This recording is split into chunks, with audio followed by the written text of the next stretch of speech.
Yo, what is up, everybody? Welcome to my final prediction for this football year. We have the Tampa Bay Buccaneers versus the Kansas City Chiefs in the Super Bowl. I don't know about you, but this is the Super Bowl that I personally wanted. This was the Super Bowl that I predicted at the very beginning. I said it was going to be Tom Brady and Patrick Mahomes, and here we are, Tom Brady and Patrick Mahomes. And if that wasn't in my video, that's what I wanted. But yeah, I feel like this is like the perfect Super Bowl matchup from like the four possible matchups we could have gotten in the conference championship. I think this was by far the best one, except for like the only one that I think comes close is the Kansas City Chiefs and Green Bay Packers. But yeah, this was the best outcome for me. I think it'll be an absolutely amazing game, as we saw in their Week 12 one. Actually ended up being a very close game. So yeah, let's go ahead and get into this. So the spread for this game, just with a bit more background, is 3.5 point favorites to Kansas City. It might have changed to 3 now, I think is the last I saw, but 3.5 in favor of Kansas City, with the over-under being 55.5. And then the overall money line, according to this, is negative 175 for the Chiefs, 175, and the Bucks plus 140. So if you haven't seen one of my videos before, I suggest you go and you might not, you might not like them, but like my other predictions, if you have seen them before, you know how this goes. If you haven't, which I'm guessing most of you have not. How I do it is I list some reasons why the Buccaneers will win, and then I list some reasons why the Chiefs will win, then why the Buccaneers will lose, and why the Chiefs will lose. So before we get into this, please subscribe, leave a like and comment. It would mean the world to me. If you comment, I'll comment back. Whether you comment today or in 2 years, I'll probably still comment back. But yeah, let's go ahead and get into this. Why will the Tampa Bay Buccaneers win? Well, two simple words. Tom Brady. He is 6-3 in the Super Bowl. And all 3 of those losses came to NFC East opponents, which I think is absolutely insane. I don't get it. But yeah, so in this postseason, 2,838 yards, 18 touchdowns, 6 interceptions, with a 3-to-1 touchdown interception ratio, and he is the leader in this postseason with those yards and touchdowns. So he is 43 years old, and he is doing insane stuff like this. Tom Brady is absolutely amazing, the greatest to ever do it, and it's getting to the point where it's not even close. Tom Brady is the GOAT. Well, another reason is beyond their greatest of all time quarterback and I didn't mention it, but his receiving core of tremendous studs. I probably should talk about it for a second. They're absolutely loaded. I mean, you got Mike Evans, 1,000-yard receiver on it was over 100. It was over 100 catches. Chris Godwin was on pace for 1,000, if not missing those couple games. Antonio freaking Brown, who was one of the best receivers in the early 2010s. Scotty Miller, who apparently, according to him, is the fastest player in the league. Go ahead, back it up on Sunday. Then at the tight end position, you have Cameron Brate and Robert Gronkowski. This receiving core is absolutely insane. But outside of that, we got Leonard Fournette, who is the second reason, well, really the third. But Leonard Fournette in this playoffs has looked insane. Against Washington, his first playoff game since 2017, the AFC Championship. 19 carries, 93 yards for a 4.9-yard average, 1 touchdown. Well, I said the 1 touchdown too emphatically. 1 touchdown. Great game from him. Absolutely amazing game. Then against New Orleans, one of the best run defensive teams in the league. 17 carries for 63 yards, which is a 3.7 average. Not good, not great. But still 63 yards, keeping New Orleans honest in the 17 carries. And then against Green Bay, he had his lowest amount of carries with 12 and probably, as you would probably guess, his lowest amount of yards, but with 55 yards and a 4.6 yard average and a touchdown. So Leonard Fournette has looked great in these playoffs. I don't know how likely it is that he'll keep it up in the Super Bowl, but he has looked pretty dang good in this postseason so far. Next, Sean Murphy-Bunting. While he isn't necessarily the best coverage cornerback, he does have an interception in each of his last 3 games, which I felt was worth noting because, interception against Washington, New Orleans, and Green Bay in 3 straight games. That's pretty impressive. He may get burnt a time or two, but there is a chance of, at this rate, it's almost a guarantee that he gets an interception in this game. Though I don't know. Actually, I don't know how likely that is happening. Anyway, they have one of the best offensive lines, maybe the best Tom Brady has had ever, at least in a long time. They have only given up 5 sacks in the playoffs. That's it, just 5 sacks, which is about 1.3 average, I think, or 1.5 average. What am I don't know what I'm saying, because that'd be 3. Anyway, I'm bad at math. I think that's 1.3 average. 5 sacks allowed in the playoffs. That's pretty good numbers. And they make Leonard Fournette look good. That's hard to do. They make Leonard Fournette, as I said, look pretty dang good. But as the play did kind of decrease. He was on track for a good Green Bay game, if he just got more touches. But anyway, this O-line is one of the best in football. So they're absolutely a reason why the Buccaneers will win. The next is their pass rush.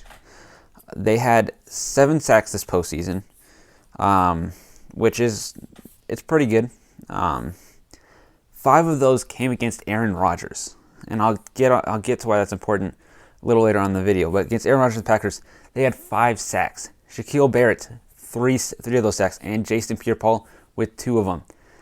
Those 2 brought amazing pressure, and it's going to become even more relevant, as you'll see in a minute. And the final reason for why the Buccaneers will win, it's at home. I haven't mentioned it yet, so I figured it's kind of important to mention that they're the very first team in NFL history to play at home. So, why will the Chiefs win? Well, you don't have to look too far on the depth chart to see they're excellent. Patrick Mahomes, 1-0 in the Super Bowl. He is either, depending on how you look on it, first or second in the MVP conversation. I'd personally say second. But one of the, honestly, in my opinion, the best player in football right now. In my opinion. It could be Aaron Rodgers, Aaron Donald. It could be a whole lot of other different players that I'm clearly looking over, which I will make because the NFL does their top 100, so I'll actually make a video on my top 100. But anyway, Patrick Mahomes is insane. He is on pace to become the next GOAT. I saw a picture. I saw a meme picture thing, and it was the I think it was when Jordan, in the All-Star game when Jordan and Kobe played. I think it was a picture of Jordan posting up Kobe it's the iconic picture, but it said this is the Super this is the Super Bowl, Brady, Mahomes, but which would mean I wonder who LeBron would be.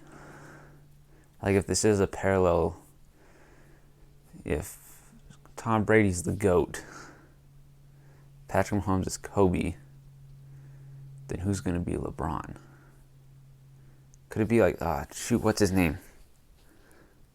Archie Manning? Is that the quarterback's name? Or Cooper Manning? Whatever his name is. The Manning quarterback. I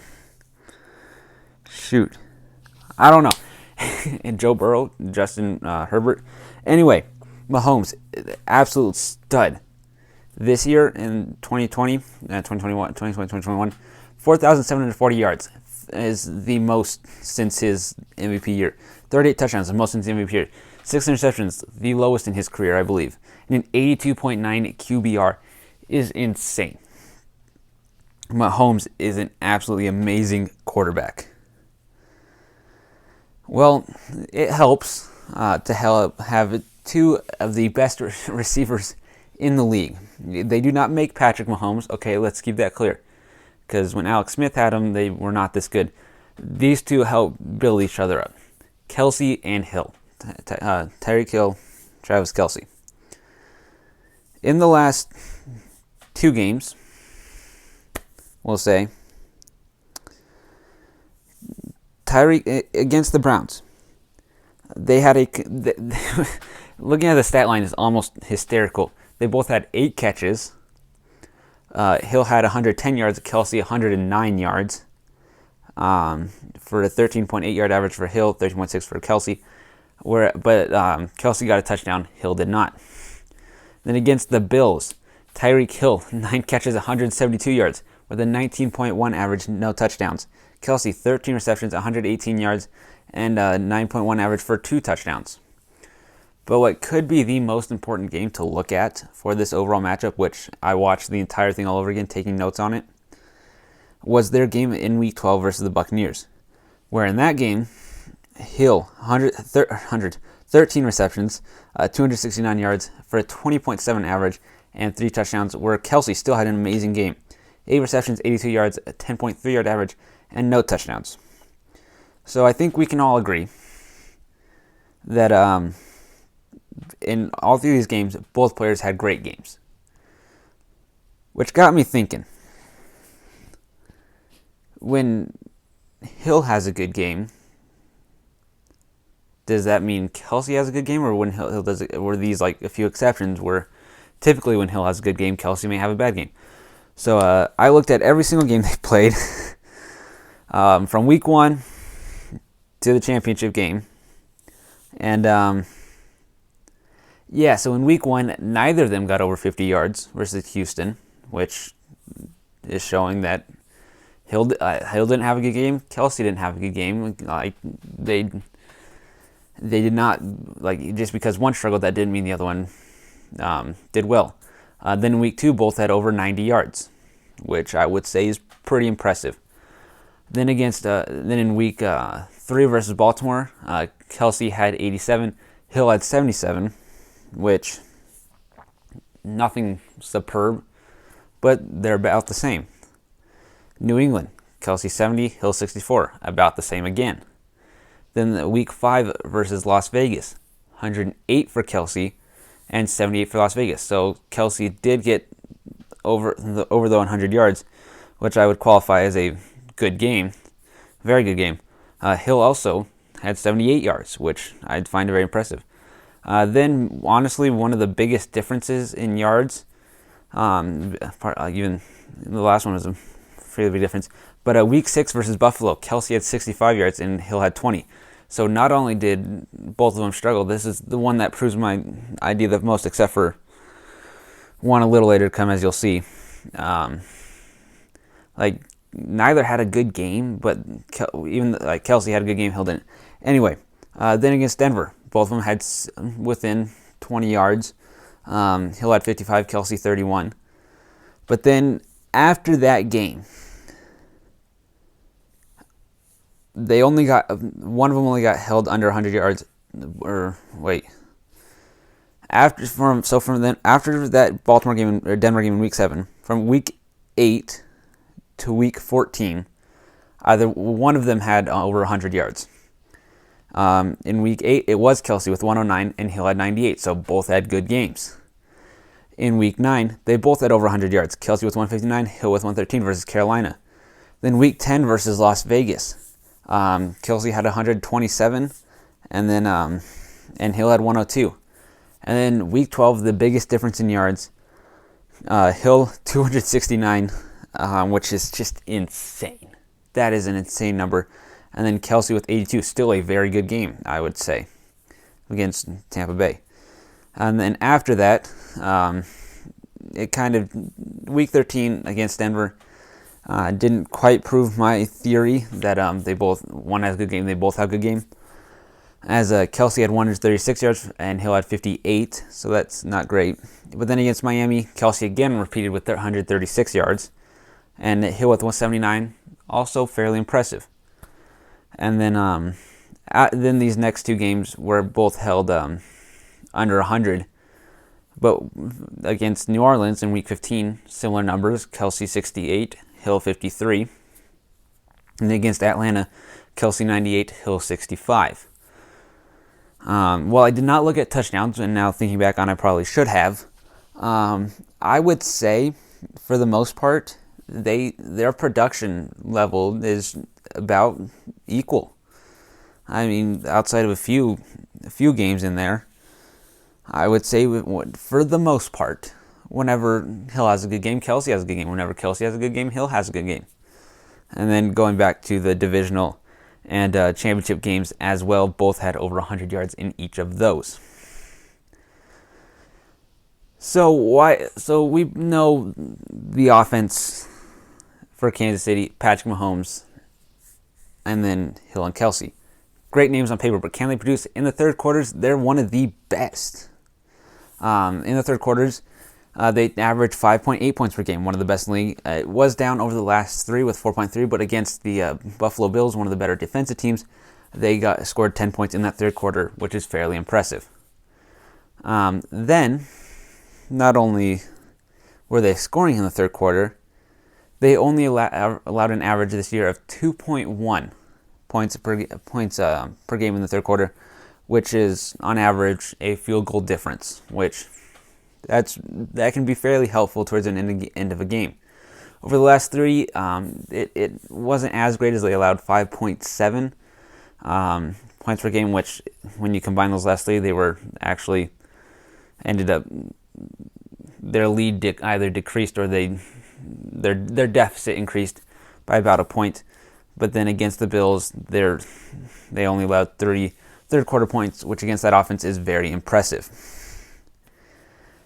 And the final reason for why they would win that I feel worth mentioning, there are so many others that the Chiefs are just insane at. They're insanely a talented team, but this video is already 17 minutes long, and we're halfway through.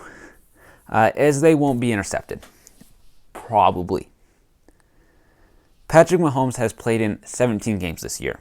He played in, wait, no, that's not right. No, that is right. Played in played in 16 played in 15 in the regular season, which left him with a record of 14-1, plus the 2 in the playoffs, 16-1, 17 games. In those 17 games, he has only thrown 6 interceptions. That's pretty dang good. That's good. And in week 12, his only interception was called back for roughing the passer.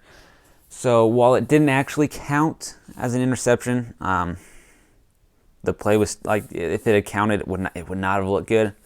But still, like, it was a deep shot. It was a deep shot. I'm sure he knew something was going to happen. But if he didn't, he probably didn't. I'm trying to stand up from there. He probably didn't know the rushing pass was going to happen, so he getting fairly lucky there. But even still, I would have only put him at 7 interceptions through 17 games. Still very impressive. He's throwing an interception 1 every 3 games would actually mean he's on track for an interception in the Super Bowl. And Sean Murphy Bunting's had. Anyway, why will the Buccaneers lose? 2 words for you. Tyreek Hill. Just kidding a little bit. Tyreek Hill and their overall pass defense, like against Kelsey and Hardman, and Watkins, and Bell out of the backfield. Anyway, as I've mentioned the stat before, but just to make it more clear, against the Tampa Bay Buccaneers, Tyreek Hill, 13 receptions, 269 yards, for a 20.7 average, and 3 touchdowns. That's not good. But it kind of gets worse. In all of 2020, the Buccaneers had one of the worst passing defenses, allowing 249.4 yards per game, which Tyreek Hill helped boost that up. And then in their last three, they're averaging, in the playoffs, they're giving up 264.3 yards passing yards per game. And then against the Packers, who probably have the either best or second best passing attack in the league, gave up 314 yards, which does not bode well for the Kansas City Chiefs, who either have the best or second best passing attack in the league. So yeah, it's not great. That's really not great. It gets worse. In 2020, they allowed 1.8 passing touchdowns per game, I believe is what that is. They allowed 1.8 passing touchdowns per game. Sorry, I don't know why I didn't know that. Why I didn't. Anyway, 1.8 passing touchdowns per game in 2020, as I've said that for the fourth time now. And then in their last three, they've given up 2. And then to Aaron Rodgers, with the second best passing attack, they gave up 3 touchdowns, including that 50-yard bomb to MVS. So which kind of leads me to my next point. If they can't cover Marquez Valdez-Scantling, who the heck is going to cover Tyreek Hill? I mean, I talked about Sean Murphy bunting, but he's actually not a great guy, a great defender in coverage. He's gotten interceptions, but he hasn't been great. Their safeties aren't great in help. Their best, it'll probably be Carlton Davis, who even still got burned. He was guarding Adams, still got burned once or twice. So that's why I think this passing defense is not going to be good. Also, they allow an average of 9.4 yards per catch. So it doesn't take too much to see that if you need 10 yards for a first down, if you're getting 9.5 of those yards every time, on an average of every time you catch the ball, you get an average of that, which is obviously not completely accurate, as like some teams will throw 50-yard touchdowns. But also you got to look at it where some teams will throw screen passes that go for negative yards. Granted, not negative 50 yards, but an average of 9.4 yards per catch. 10 yards for a first down, 9.5. You're a half a yard away. You're bound to get a first down almost all the time, unless you're just that bad at actually completing passes. But so that's one reason. That's one reason why the Tampa Bay Buccaneers will lose. The next is Steve Spagnuolo. Sorry, I froze there. What does he have to do with anything? Well, he's the defensive coordinator for Kansas City Chiefs. That's not what I care about, though, too much. I care about his experiences with Tom Brady. He is 2-4 versus Brady. One of those wins coming this year. Tom Brady's beaten him 4 other times, except for one important time, which I'll get in a second. But in those 3 wins, I do have, and one of the three of Brady's wins, and one of his losses at least, Brady had 300 plus yards. So that's, if Brady has a 300 plus yard game, there is a against a Steve Spagnuolo defense, there is a 75% chance he wins. By past experiences, as he won 3 of those, lost 1. But there's one win for Steve that stands out here. Happened about 13 years ago, when this New England Patriots team had the chance to go down as the best ever, passing that Dolphins team. And Steve Spagnuolo comes along with Eli Manning. Well, he was in charge of Eli Manning, but that horrible Giants team. Sorry, it's true. You guys sucked. And found a way to beat Brady and the Patriots 17-14. That's the one I care about. When it comes down to it, and two of the most intense games that these two have probably played, Spagnuolo's won Super Bowl 42 and this year in Week 12. Because I know they haven't, the other three times, other four times when Brady's won, they haven't played in a Super Bowl or anything. But yeah, I think that Steve will be a huge reason for the Buccaneers' downfall. I could have put him in why the Chiefs will win, but yeah, I didn't. So the next reason is Leonard Fournette's regression. It's pretty clear to see that Leonard Fournette is not the same player as he was in 2017 or even 2016 when he was in college. 2017 was probably prime Leonard Fournette. Yeah, he's not only regressed since then, because here he was in 2017. I hope I'm doing this right with camera. Here he was at 2017. He then went down to where he is now, and where he was during the beginning of 2020. He has now picked it back up in the playoffs. We'll put him about halfway, which he is now taking a slow decline. As I read his stats earlier, while they are fairly impressive, they're not great. In fact, we can see that, honestly, Byron Leftwich might be losing a little bit of confidence in him. I think Ronald Jones actually did come back in the Packers game, though I don't know for certain. His touches have just gone down. He went from 19 to 17 to 12, and that could be because Ronald Jones came back. I don't know. I'm going to be honest here. I don't remember if Ronald Jones played in that game.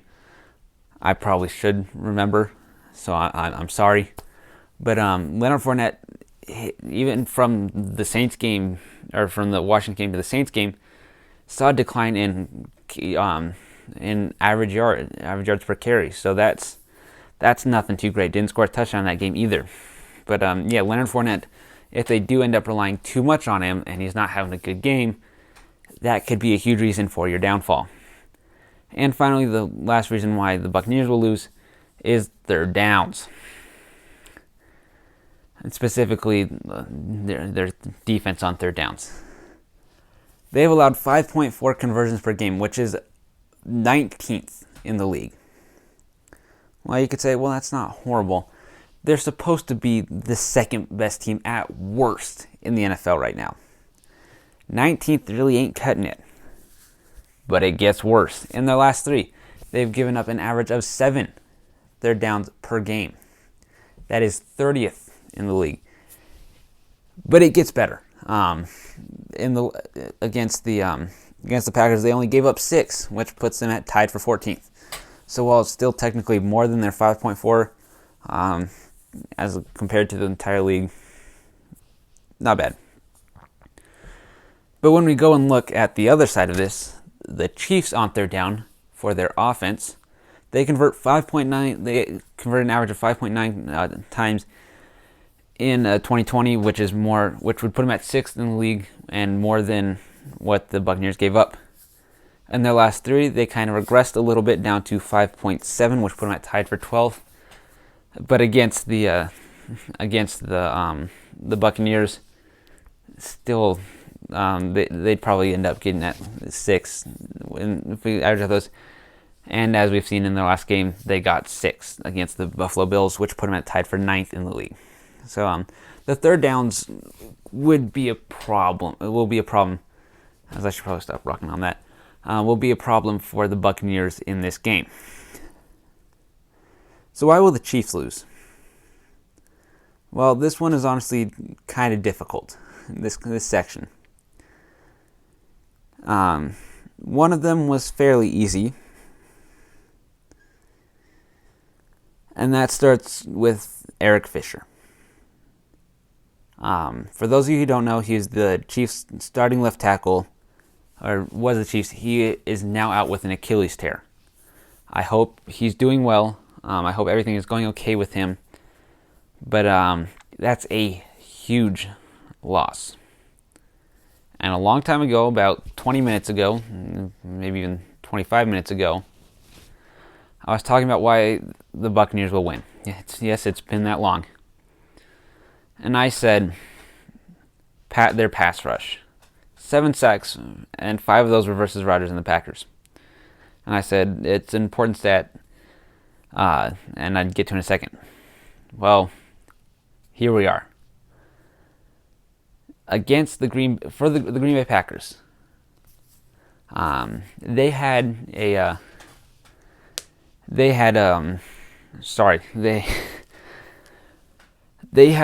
one of the best left tackles in football, and in David Bakhtiari.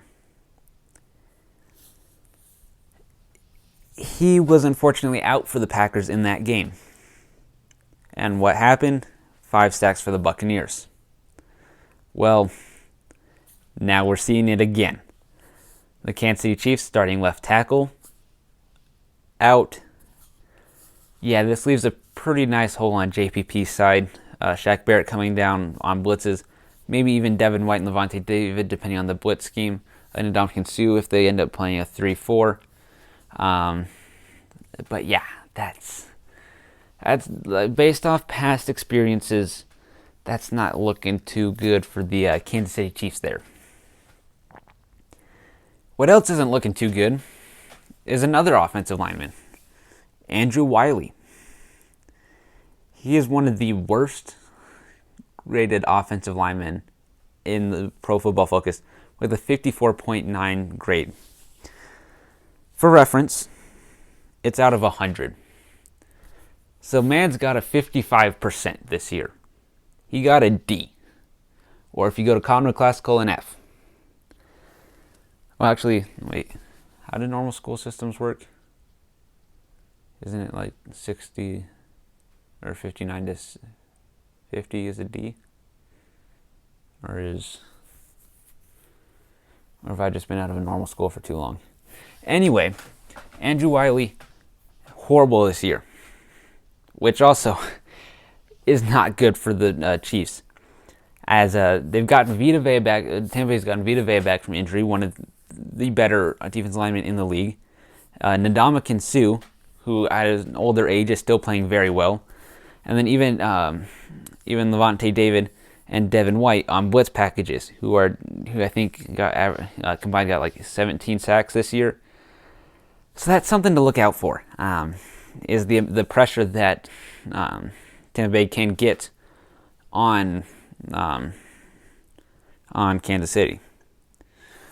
So if we now moving on to the next point, if we go back even shorter in time, about 10 minutes or so, I said the pass defense will be a reason why the Buccaneers will lose. Well, it also could be a reason why they will win. Why would that be, Thomas? Well, I'm going to tell you. Kansas City has the second most completions of 20-plus yards. Safe to say they rely on that. They also run the third most play-action plays in the league. Safe to say they rely on that. Well, what does Tampa Bay have to counter that? They got some pretty good stuff. And it's nothing great. But they are 10th in the league in 20-plus yard plays given up. That's pretty good. Granted, at this point you would like to be in the top 5, but top 10, it's not bad. So if you average those out, maybe Kansas City drops down a little bit, but in amount of completions. Anyway, that could be maybe Tampa Bay turns it on for this game. Maybe Tom tells them something, drink his secret stuff, and that will greatly hurt Kansas City. Well, what about play action? What does Tampa Bay do with that? Well, they're the 7th best team when it comes to the play action rating, with a 95.3 QB rating for opposing quarterbacks who run play action. As I mentioned, 7th best in the league. It also helps when you have allowed one 100-plus yard rusher. Only one running back this year against the Tampa Bay Buccaneers has gone over 100 yards. I don't know who that is, though. Give me a second. Yeah, the only running back, I just checked to make sure, that got over 100 yards versus the Tampa Bay Buccaneers was Dalvin Cook. He was the second leading rusher in the NFL this year. And there's only one other team to get above 100 yards total, and that was the New York Giants, But against the play action, when you can limit a team to having only one running back the entire year to get over 100 plus yards rushing, really limits the play action, especially when you consider 3.6 yards per carry and 80.6 yards per game allowed in 2020, which is first in the NFL. And then you think about it even more. They played Alvin Kamara twice, McCaffrey once, Josh Jacobs once, Melvin Gordon, Austin Eckler got injured, Taysom Hill. Kidding. Anyway, they have played some great running backs. David Montgomery, who's not bad. Aaron Jones. These are good running backs, and only one of them has gotten over 100 yards, and that was Dalvin Cook. Well, I got one more kind of nitpicky, but kind of might be important reason. And yes, my glasses are broken. Important reason for why the Kansas City Chiefs will lose. It is not what I would have thought going into this game, but it is Cameron Brady, number 69. Rob Gronkowski is an amazing man. Cameron Brady and Rob Gronkowski. In the playoffs, Cameron Brady has played very well. 11 catches over 3 games, 149 yards, and 1 touchdown, which, playing on a team with Mike Evans, Chris Godwin, Scotty Miller, Antonio Brown, as 4 receiving options probably ahead of you, that's not bad. And then during the year, Rob Gronkowski had 45 catches for 623 yards and 7 touchdowns, which, if you watched my Pat McAfee reaction video, I agree with Pat that it is almost a guarantee that Gronk scores in the Super Bowl. But, so those two been pretty solid tight ends. Well, Kansas City has allowed the 5th most yards in the league to tight ends. So these two will probably have some pretty good games, or at least one will have a good game, and Gronk will score. So this leads me to my prediction. Also, if you watch the McAfee video, you know I'd agree with him that this is the hardest game to predict, and betting $30,000 on tails, as Pat McAfee has done, will probably be one of the safer bets you could do. But for my prediction, the most logical thing for me to think of is Tampa Bay scores 26 points, Kansas City scores 31, Mahomes takes home his 2nd Super Bowl in a row. However, my big thing down here, my gut, it tells me Tampa Bay 30, Kansas City 28. That's what my gut tells me. So do I go with my brain or do I go with my gut? And it's hard. Like everything just about points to Kansas City winning. Everything since last year has pointed to Kansas City winning. So you say, well, why is this still in doubt? Well, Tom Brady. That's why. So do I go with all logic and pick Kansas City? Do I trust my brain? This thing up here, which is supposed to be the bright part? Or do I trust this thing down here, which I feed a little bit too much?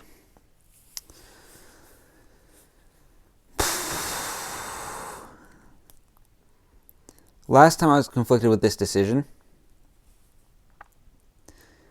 I went with my gut. And I was right. Golden Grams does taste better than plain Cheerios. But anyway, it's not the point. I picked Tom Brady with my gut, and over Aaron Rodgers when everything pointed to the Packers winning. Like, it hurt my head to say that the Buccaneers would win, and they won. Which makes me want to pick Tampa Bay again. But then there's also the thing up here, more specifically my subconscious saying, well, there's no way you get it twice in a row correct. And to that, I say screw you. I'm going with Tom Brady and the Tampa Bay Buccaneers. Though this is a Patriots jersey, it's still from Brady. And no, I did not have, I honestly just made the decision right now. I was just lucky to have, I have my kind of Patriot shrine, right down there. It's really just a folding chair with this jersey and a Patriots football. But anyway, I'm going with the Patriots to win 30-28. It'll be an absolutely amazing game. One of the best Super Bowls, I think, ever. I mean, if only for the reason that it's Tom Brady, who is the absolute GOAT, and Patrick Mahomes, who has a chance to be the next GOAT. I think for that reason alone, it is going to be one of the best Super Bowls, and one to remember. But anyway, I'm going Tampa Bay 30, Kansas City 28. If you enjoyed it, please leave a like, subscribe, and comment. It would promote this video to maybe 10 people, and that would be amazing, as I kind of look like Slenderman right now with my great camera framing. But thank you all very much for watching, and I will see you all later. Adios.